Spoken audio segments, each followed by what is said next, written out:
the challenges to the financial architecture, talking about capital flows, unconventional monetary policies, and their spillovers across countries. We've spoken about populism. Actually, the first panel ended very much in issues of political economy, of changes in the financial sector. We had a discussion about populism and different dimensions of populism and what created the demand and the supply of populism. And now we wanted to have an opportunity to hear from Joe and Rob on some ideas for a commission that tries to put all this together, the Global Transformation Commission that INET is launching at some point. And today we wanted to just hear a little bit what you have in mind and what are the main issues you want to address, and maybe what is your audience and what do you think will come out of this? So maybe Rob, you want to say a few introductions? Yeah. So people ask us, why would you do a commission? And it's kind of analogous to why do you go to the doctor? Because I don't feel good and I don't understand what's going on. And I think the world is in a place right now where in both emerging countries, very poor countries, and the advanced countries, people don't feel good and they don't feel like they understand how we're going to evolve to that place. So to use the doctor analogy, at INET, I'm thinking about, how would I say, the global patient. And the first thing you want to do is research who's a good doctor. You can go to a bad doctor, and that's not very helpful. So in a little bit of background work, starting about a year and a half ago, it became very clear that in terms of the full spectrum of places that you would want to be in dialogue with, that Joe Stiglitz and Mike Spence commanded a tremendous amount of respect. Spanning from left to right, from emerging countries to Washington, D.C., and from policy to deep scholarship. So we set up with Joe and Mike and myself, and we held an exploratory meeting on May 25th with roughly, 30, 35 people were there to help define some issues. And then in the near term, we're going to appoint roughly 15 commissioners that would represent different parts of the world and different issues, commission some research, and then produce preliminary recommendations and a report between, the beginning and the end of 2018. And I think the next meeting, which will constitute the first formal meeting of the commissioners, will be at the INET annual conference in Edinburgh, Scotland, October 21st and 22nd. But I think it's better if I turn it over to Joe to talk about the issues that are rising to the surface. And at some level, I mean, my last thought is we're kind of taught to either be ultra romantic about government fixing problems or to be ultra romantic about markets. And we're in a world right now where markets unfettered don't always seem to get the job done when you're thinking about things like climate and inequality very clearly. But you're also in an era where I would say the Treaty of Westphalia, the structure of the nation state, is drawn into question in this globalized environment, and governments aren't quite as effective as they were in your kind of textbook models of how a closed economy would work. And so some of those questions of the effectiveness of governance and the effectiveness of markets that are really at the root of economic thinking kind of rise up in the midst of this and, how we say, inform or make more difficult how we approach each of these challenges. Well, thank you. It's hard to know where to begin, but I suppose one way of beginning is to say that at least for many Americans, most Americans, the election of Donald Trump is symptomatic that something is wrong. And, and so it doesn't need a deep diagnosis, to be very perceptive to say that a society that would elect somebody like Donald Trump has some deep, deep problems. And you can, I don't want to berate the United States. The fact that Marine Le Pen got a third of the votes in the French elections shows that these problems are not just an American problem, and we can, be glad that it was only a third, but that should be deeply disturbing in a society, that we've championed, since the Enlightenment, the advance of ideas about what kind of a society, human rights, openness, all this, and we've told countries like China and all those ideas, and all of a sudden, in our own countries, very large fractions of the people are voting and say, no, we don't agree with that idea. And that's obviously deeply disturbing. So we're economists, and we begin, there's always a joke, if you're a carpenter, you always begin with a problem, but viewing it from the perspective of a hammer. We're economists, and so it's natural to say that there's some economic problems and to try to do an economic diagnosis. But there is a political aspect. So when you start thinking about what is wrong, what is going wrong in the economy, it's very natural to look at the fact that in the United States is more dramatic, but in other countries there's not shared prosperity. There may not be prosperity, but it's certainly not shared. And the numbers in the United States are just very dramatic. The median income of a full-time male worker in the United States, adjusted for inflation, is lower than it was 42 years ago. And these are the workers who can get a full-time job. A lot of the guys who are supporting Trump can't get a full-time job. So that's a vast exaggeration of how well middle America is doing. At the bottom, real wages adjusted for inflation in the United States are at the same level that they were 60 years ago. And, for somebody from China, it's unimaginable to have an economy that hasn't moved for 60 years would be, so clearly our economy has not achieved any notion of shared prosperity. Yeah, I mean, GDP has gone up, but it's just not been shared. It's showing now in many other manifestations of well-being. The most obvious is life expectancy in the United States is going down. And we're not the only advanced country in which life expectancy is going down. And it's not like there's a disease like AIDS going around. It's not like we suddenly forgot how there have been important advances in medical research. The problem is there is a disease, it's called despair. And the diseases of despair, people committing suicide, alcoholism, drug overdose, that kind of thing, have been a major force in the increase in morbidity, in mortality, the decrease in life expectancy.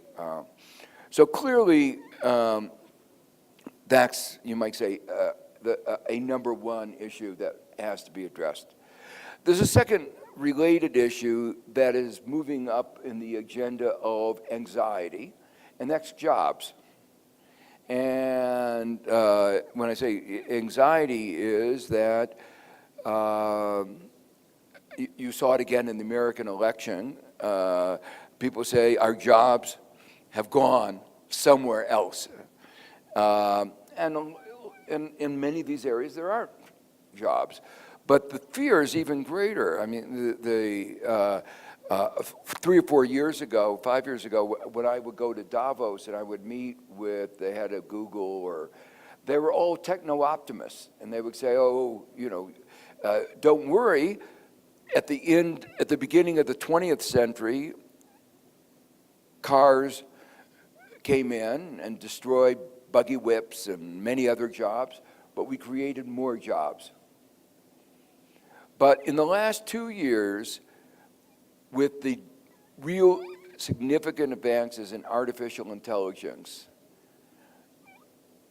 techno-optimism in Silicon Valley has been replaced with techno-pessimism. They are really worried about where the jobs will come from. And a statistic that Eric Schmidt often says is things like, he's the head of Google, said, within 5 years, and this now is not 5 years, 4.5 years, there will be all the trucks will be self-driven in the United States. And truck drivers are the largest occupation of those who don't have college degrees. So, of males. So we're talking about millions of jobs disappearing and no obvious answer. So, Rob says we ought to find the answer to that question. No, I don't think.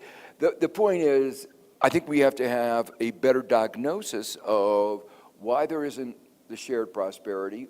What do we do about these challenges to jobs that are being posed by the advances of technology?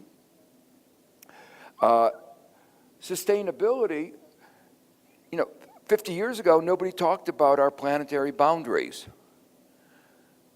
Beginning in 1992, maybe beginning with the Club of Rome, people began to talk about it, but with 1992, with the recognition of greenhouse global warming, we know how serious the planetary boundaries are.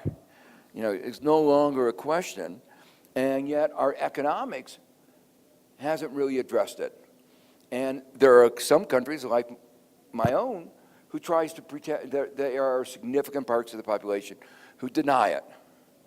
And so somehow the global community has to come together to reconfigure our economy, our global economy, to live within our planetary boundaries.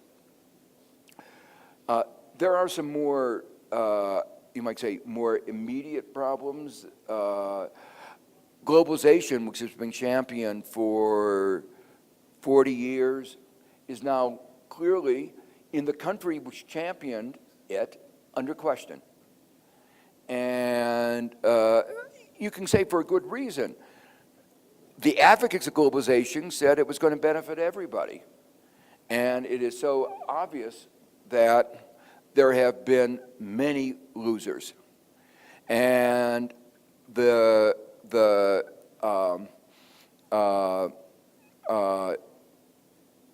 trickle-down economics didn't work. The whole debate on it is, in a way, a little bit peculiar. Trump, I wrote a book called Globalization and Discontents, talking about how globalization, including NAFTA, was unfair to developing countries, including to Mexico, with the U.S. keeping its corn subsidies and the effect that would have on poor corn farmers in Mexico.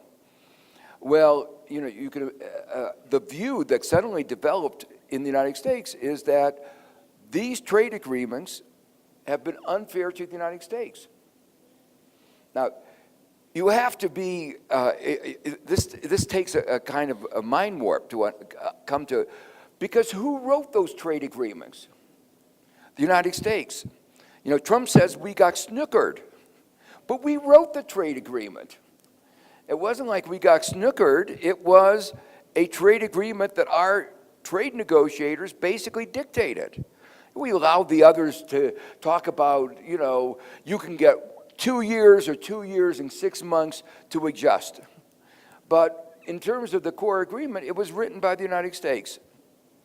With, as I say, there were some, details of adjustment speaks that I don't want to say are not important, but to hear Trump say that it is that we got snookered and it was an unfair trade agreement is a little bit crazy. But most Americans, or at least many Americans, believe it.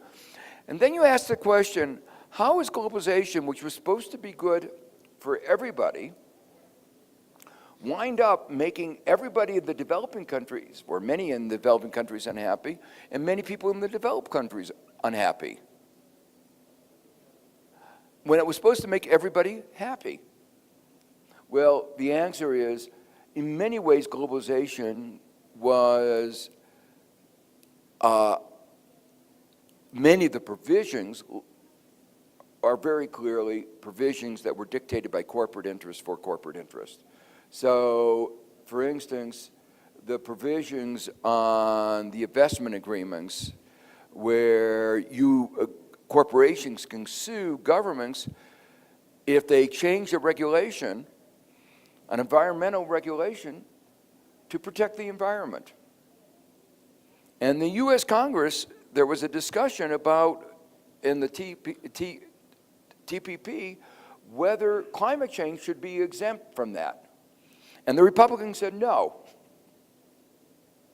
that a climate change provision that hurts the corporate bottom line, a corporation can sue. Now, that's clearly pitting corporate interest against global interest.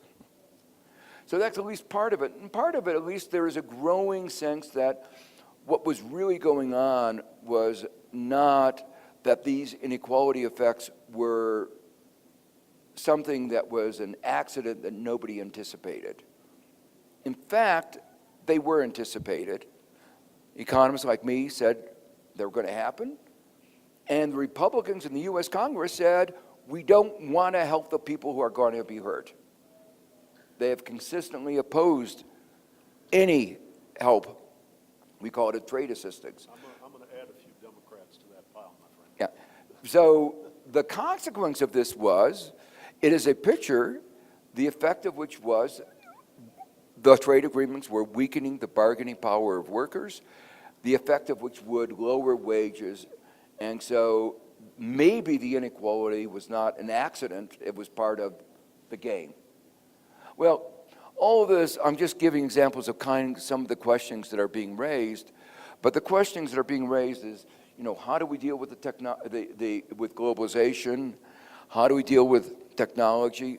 How do we deal with the evidence of an insufficiency of global aggregate demand in a world where we have so many needs and where officially there's a surplus of capital? The interest rate is zero or near zero, and yet developing countries, emerging markets can't get the infrastructure they need. So all these are just pieces of a puzzle of trying to say something is not working in the global system.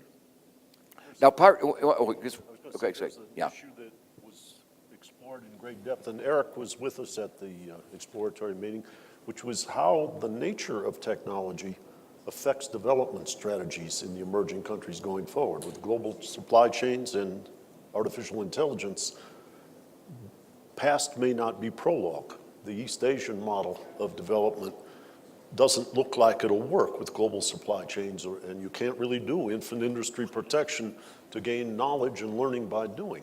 But Eric, you've worked a lot in this realm. How do you see that challenge? I was going to say we had a panel here that dealt exactly with this issue of emerging economies have to catch up with the frontier, but this frontier, as you say, is changing very quickly. The constraints are more severe than they were when other countries went through this process in the past, the social constraints, the environmental constraints, and then you're putting question marks around some of the architecture that is supposed to ensure openness, allowing these emerging economies to join. And to catch up. To catch up, exactly. So I don't know how, I know it's a global commission, so it's supposed to deal with the whole, but if you see it from an emerging economy, I can reassure you slightly. Mike Spence couldn't be here today because he's in China. And I spent some time with him yesterday and said, what are the issues that you think really matter? And he said, The first one is the system has to stay open to the poorest countries because that's where demand is and they won't develop without that access. So I think he was right in sync with your perspective. So let me just raise one more question, and then we could open it up a little more. And that is the issue of governance, how the decisions get made. So when you see a system isn't working, the question is, why isn't it working? And part of the process of the analysis has to be who is making the decisions and how are the decisions getting made, both at the global level and in the national level. And we had a lot of discussion of global governance and the deficiencies, problems with global governance. But there is one more thing that I just want to briefly mention, which is one of the aspects of globalization is that, and it fits in with what Rob said, globalization has made it, has imposed or created a lot more problems for the nation state, problem of inequality in advanced countries and instability from unstable financial markets and so forth. But at the same time, it's constrained the ability of the nation state to deal with it, both in terms of the global rules that constrain the space of action, the choice sets, the frames of action, but also in terms of revenue. You know, one of the big concern is that with global multinational corporations and tax havens, it's becoming increasingly difficult to impose taxes on multinational corporations.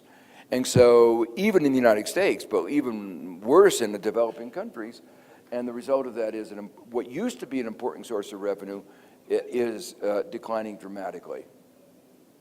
I know that you have to leave for the reception in a minute, but are there some questions to Joe and Rob?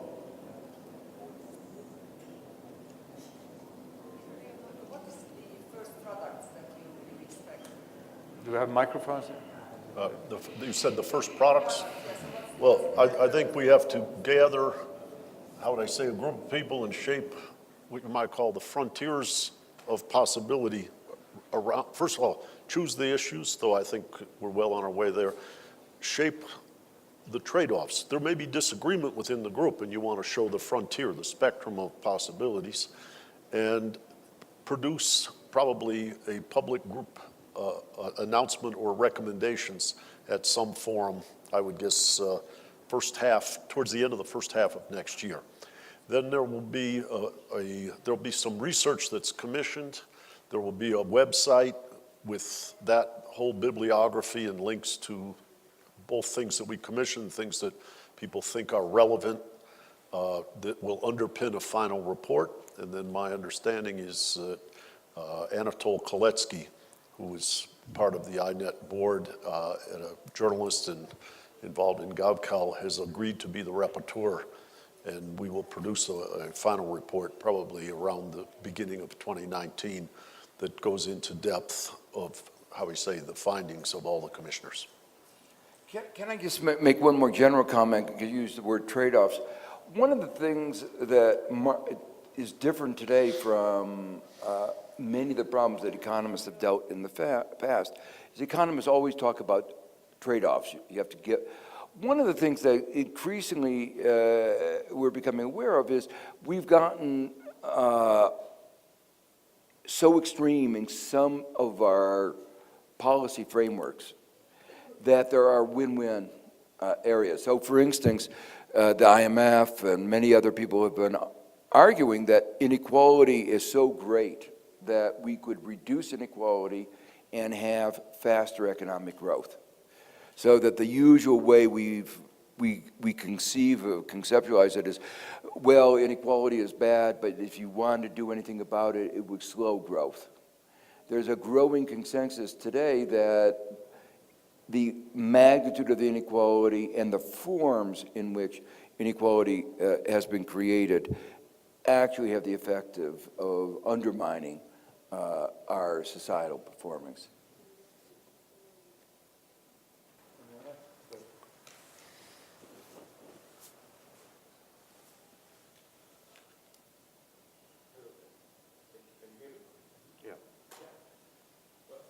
Something's wrong.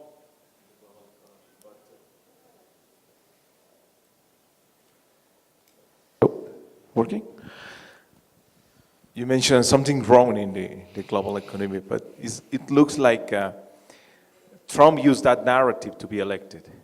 And now he's going to push in one way that not necessarily is going to be in a better way the global economy. So from where we're going to get different forces or different incentives to improve the global economy? Yeah, I mean, I think you raise a really important question. So he's been, you might say, Trump has been selling the narrative that something is wrong. And as I began my discussion, it was very clear, anybody looking at the world say something is wrong. The problem is both his analysis of what is wrong and his diagnosis of the underlying causes, and therefore this diagnosis of what should be done about it, are very flawed.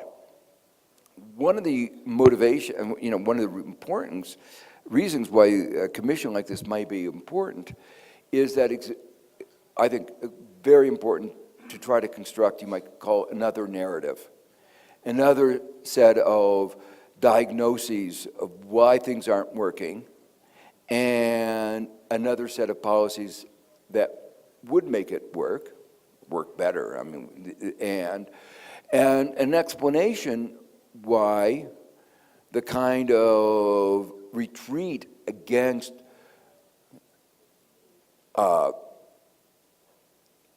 everything that the Enlightenment stands for, against institutions, against the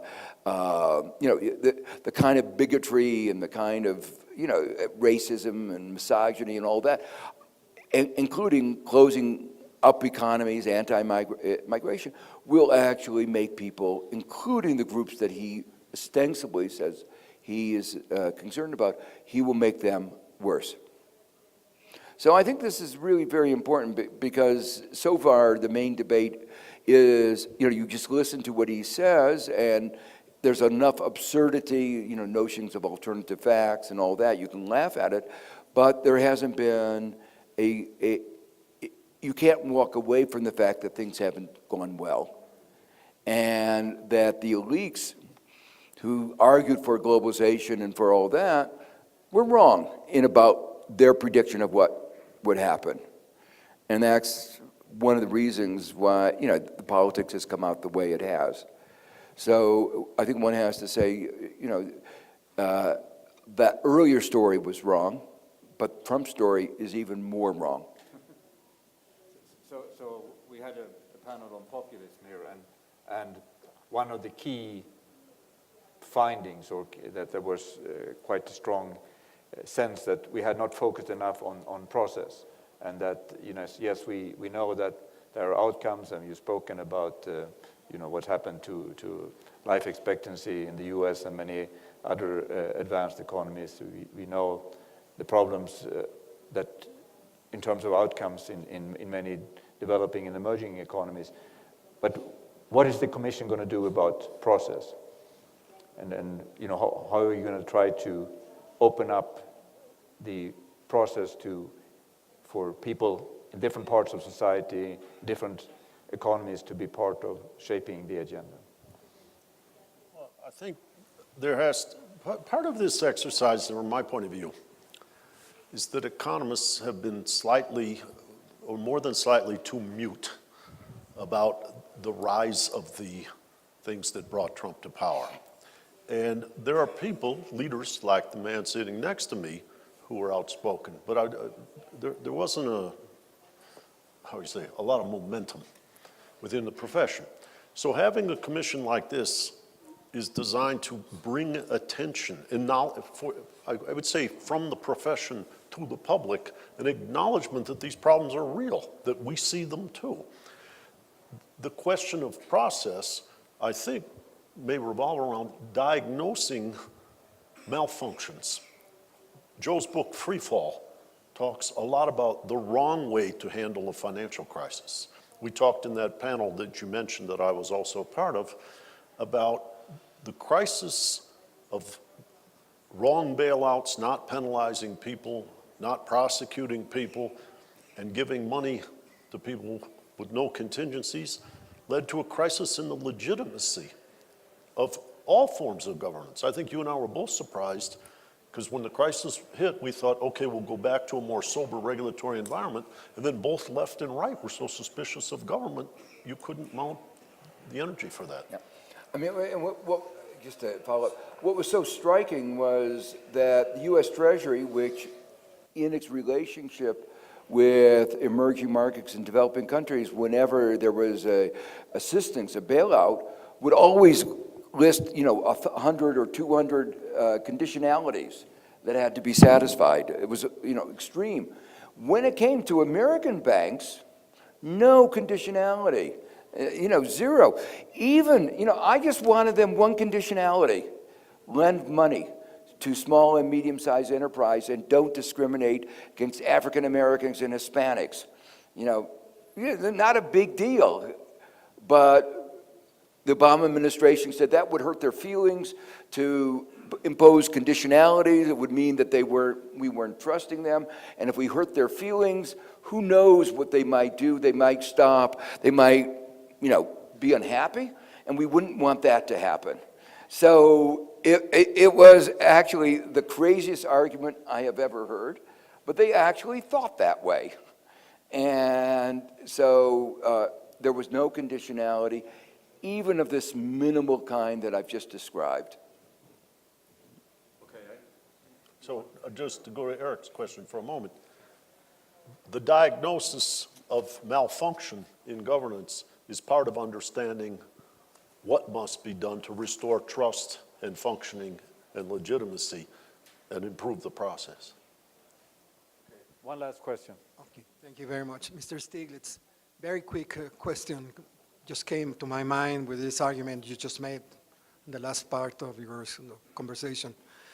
Is this non-conditionality that we found in the Obama regime at the beginning of the administration, when the crisis was really hitting badly all over the world, doesn't really raises your eyebrows on the question of corruption? Yes, I mean, it's every country has their own form of corruption. I've written about corruption American style, and it takes a different form than it does in other countries. But it's like, when we talk about American corruption, we have a lobbying, and the drug companies lobby to put 6 words into a bill that said that the American government, the largest purchaser of drugs in the world, cannot negotiate with the drug companies. And the result of that was the drug companies got a gift of $1 trillion over 10 years. Now that's corruption, American style. Trump is going to change. And the interesting thing is, Trump made a speech in which he said how terrible this was, but that was because before he consulted the Republican lobbyists. And I'm sure he's not going, but he actually gave a speech which was very similar to something that I had criticized, but that's been dropped from the discussion. But this financial sector is corruption. There was money that just went out to the banks, and one of the points that Elizabeth Warren pointed out is when it was given without the adequate compensation to the U.S. taxpayer. It was a gift, and with no, compensation for even a part of the risk bearing that they bore, and that's corruption. It was because the influence of the financial sector in our political process. In America, there's a famous book about the workings in Washington. I used to work with the Senate Banking Committee. It is by a man named Brooks Jackson, and the title of the book is Honest Graft. There's another book that's called The Best Government That Money Can Buy.